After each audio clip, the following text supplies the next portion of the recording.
Halo guys, balik lagi bersama gue Krisna di channel Isolasi Malam.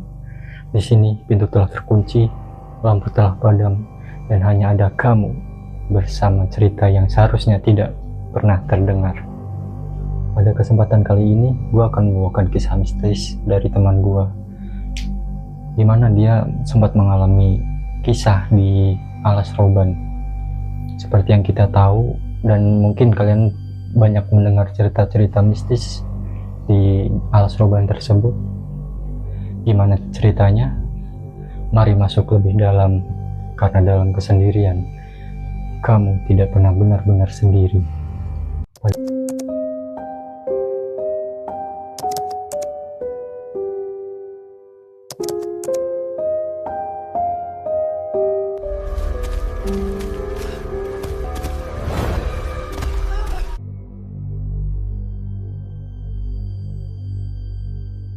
Cerita dimulai di mana kita akan menyebut dia Reza, pemuda 24 tahun yang punya pekerjaan di Semarang, Jawa Tengah sebagai teknisi handphone, di mana dia sebelumnya merencanakan untuk pulang ke kampung halamannya di Pekalongan, Jawa Tengah. Pada mulanya di pagi hari, Reza bangun seperti biasa. Dia siap-siap untuk berangkat bekerja. Dia mandi, dia ganti baju. Namun setelah ganti baju tersebut, dia sadar bahwa di depan lemarinya ataupun di lantainya itu ada banyak sekali ditemukan rambut-rambut yang panjang. Ini rambut siapa? Perasaan tidak ada orang masuk dari tadi, dan rambutku pun tidak sepanjang ini. Sudahlah, lebih baik aku siap-siap bergegas berangkat kerja. Dalam kebingungan tersebut, dia ingin mencoba untuk mengabaikannya. Dia sapu lagi rambut itu, kemudian siap-siap untuk berangkat bekerja. Hari-hari di pekerjaannya di salah satu konter di Semarang, tidak ada yang aneh-aneh. Aku harus segera menyelesaikan pekerjaan ini dan langsung pulang ke kontrakan sore nanti. Semoga nanti malam tidak hujan dan jalanan tidak macet, agar aku tidak terlalu lama di jalan menuju ke Pekalongan. Singkatnya, pada sore hari, dia langsung merencanakan pulang ke kontrakannya untuk bersiap-siap, karena dia rencana untuk mengejar waktu agar jam 10 bisa berangkat ke Pekalongan. Setelah melakukan beberapa persiapan, akhirnya dia berangkat dari Semarang ke Pekalongan pada jam 10 malam. Pada awal perjalanannya dari Semarang menuju Kendal, itu perjalanan mulus, tidak ada gangguan ataupun tanda-tanda mistis lainnya. Namun setelah dari Kendal dan ingin menuju ke wilayah Batang, di wilayah Alas Roban, dia kehilangan fokus dan tiba-tiba masuk ke jalur lama Alas Roban. Dimana yang kita tahu di jalur Alas Roban tersebut, itu para supir truk ataupun muatan itu sering mendapatkan gangguan-gangguan. Namun yang tidak dipikirkannya ialah dia merasa di jalur tersebut ada banyak truk ataupun bis-bis yang lewat di jalur tersebut. Kayaknya salah jalan deh. Paling di depan sana banyak truk dan bis-bis yang lewat. Lanjut aja lah. Bismillahirrahmanirrahim. Otomatis dia nggak ngerasa sendiri dong, dan dia menjadi lebih berani. Pada awal mula dia di jalur lama Alas Roban, itu tidak ada yang aneh. Dia nyalip truk kanan kiri, dia salip semuanya. Dan kebetulan pada tanjakan pertama, saat jalan akan menanjak, dia bertemu dengan beberapa orang yang sedang menyingkirkan pohon-pohon yang roboh di tengah jalan. Ada yang masih gergaji, ada yang ngangkat-ngangkat ranting hasil dari potongan gergaji tersebut. Melihat kejadian tersebut, dia langsung memelankan laju kendaraannya, karena satu jalan itu tertutup oleh batang-batang pohon yang roboh itu dan masih disingkirkan oleh beberapa warga setempat. Dan otomatis dia harus melewati pinggir jalan di mana kondisinya itu banyak pasir dan kerikil-kerikil yang berpotensi bisa mencelakai dia ataupun bisa membuat motornya jatuh. dan dia pun langsung menyapa warga-warga sekitar tersebut. Permisi deh Pak, badai numpang lewat.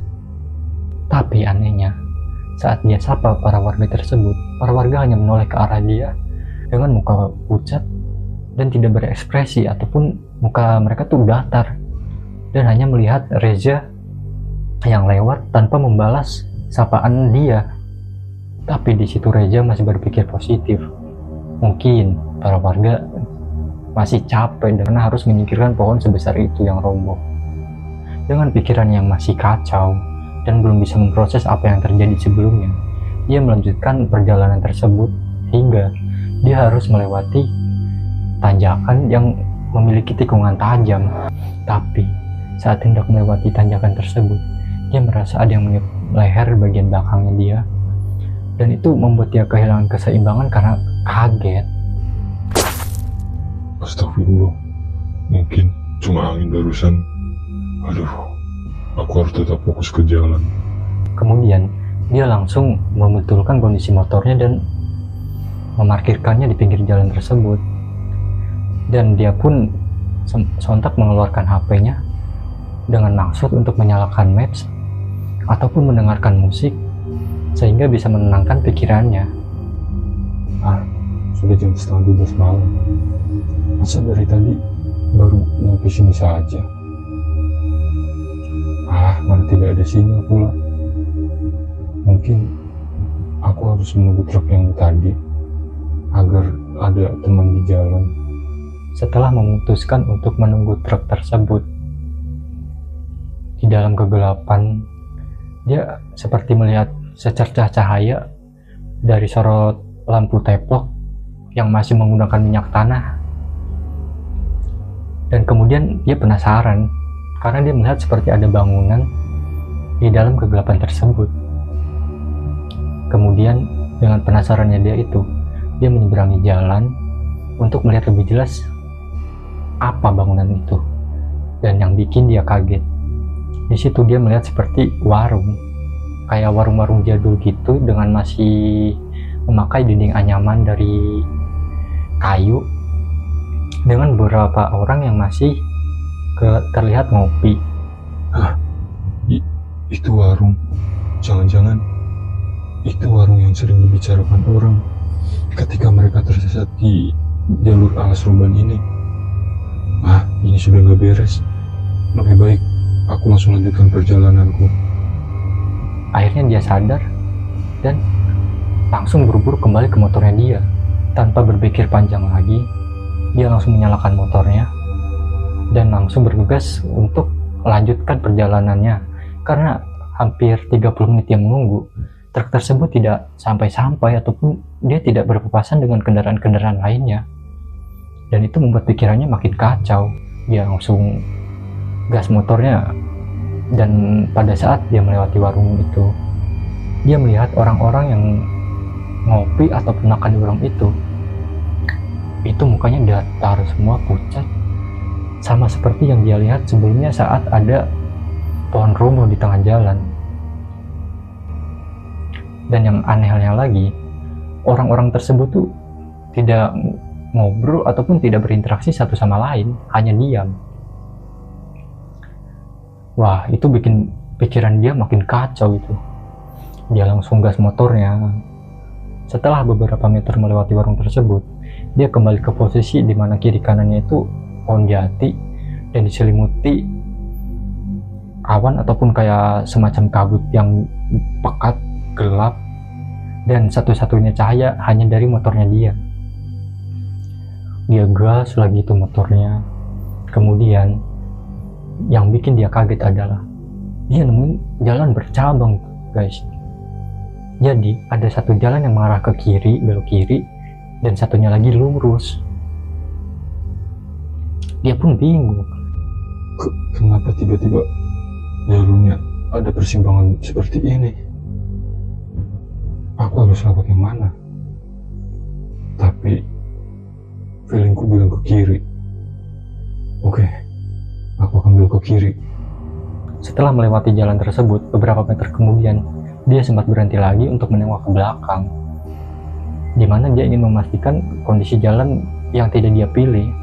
Dan yang membuat kaget adalah jalanan tersebut tidak ada, guys.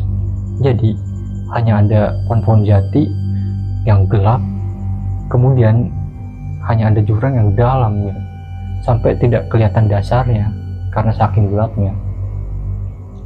Dia di situ langsung shock, kaget. Setelah beberapa meter kemudian, dia melihat sebuah truk dan menyalipnya. Ini kan truk yang tadi aku salip di awal jalur masuk Pangsoban. Kenapa dia bisa duluan? Dia lewat mana? Gak mungkin. Kenapa aku tidak berpapasan dengannya? Wah, di situ pikirannya makin kacau. Dia memutuskan untuk berhenti sejenak dan mencari pom bensin terdekat untuk menenangkan pikirannya. Tidak lama kemudian, dia menemukan pom bensin di sebelah kiri jalan, dan dia memutuskan untuk membeli minuman di salah satu market di pom bensin tersebut. Setelah membeli minuman, dia duduk di depan supermarket tersebut dan kembali membuka HP-nya untuk memastikan apakah ada sinyal yang masuk ke HP-nya. Apa? Sudah hampir setengah 4 pagi. Perasaan tadi di warung masih jam setengah 12 malam. Masa sekarang sudah jam segini? Aku di sana cuma sebentar. Seharusnya hanya menghabiskan waktu 30 menit untuk keluar dari area sana. Ini nggak masuk akal. Sudahlah. Lebih baik aku melanjutkan perjalananku. Dia langsung melanjutkan perjalanannya untuk menuju ke rumahnya dia di Pekalongan. Dan setelah itu, alhamdulillah, di perjalanan dia dari Batang ke Pekalongan itu tidak ada hal-hal lainnya ataupun hal-hal mistis yang mengganggu dia di perjalanan, dan dia sampai di tujuan dengan selamat pada jam 4 subuh.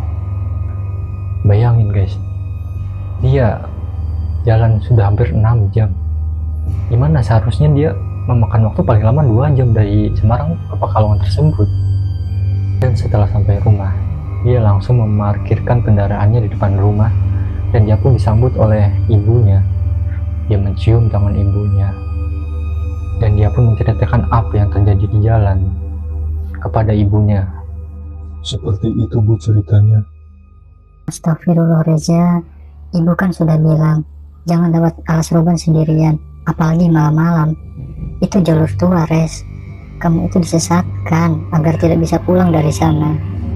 Ya sudah, sekarang kamu istirahat saja ya. Namun yang terjadi, saat dia sedang beristirahat, tidak sengaja ibunya tersebut melewati pintu kamarnya dan melihat kejadian yang aneh dari celah-celah pintu yang terbuka.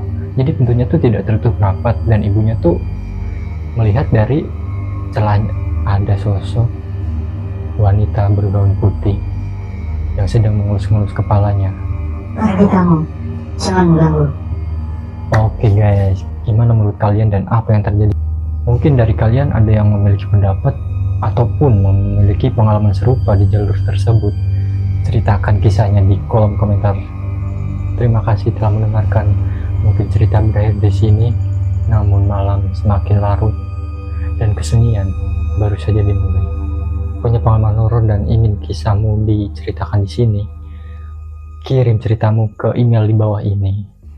Oke, jangan lupa subscribe dan aktifkan notifikasinya agar tidak ketinggalan cerita-cerita atau kisah mistis berikutnya. Tetap waspada dan sampai jumpa di kegelapan selanjutnya.